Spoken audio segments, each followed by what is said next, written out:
കണ്ണൂർ ആറളത്ത് ഇരുചക്ര വാഹനത്തിൽ കാട്ടുപന്നി ഇടിച്ച് 2 പേർക്ക് പരിക്ക്. കീഴ്പള്ളി സ്വദേശികളായ തെക്കേടത്ത് ജിനു അലക്സ്, പിതാവ് അലക്സ് എന്നിവരാണ് പരിക്കേറ്റത്. വിവരങ്ങളുമായി അരുൺ പൂപ്പറമ്പ്. അരുൺ, ഈ മേഖല ഈ കാട്ടുപന്നി ശല്യമുള്ള മേഖലയാണോ?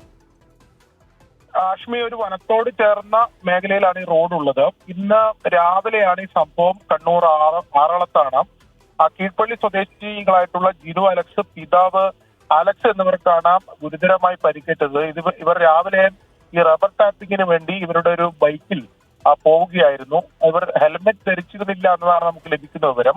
അതിനിടെ ഈ കാട്ടുപന്നി കുറുകെ ചാടി ഈ ബൈക്കിൽ ഇടിക്കുകയായിരുന്നു. ഇവർ രണ്ടുപേരും തലയിടിച്ചാണ് വീണത്. തലക്കാണ് ഇവർക്ക് 2 പേർക്കും സാരമായി തന്നെ പരിക്കേറ്റതെന്നാണ് നമുക്ക് മനസ്സിലാക്കാൻ സാധിക്കുന്നത്.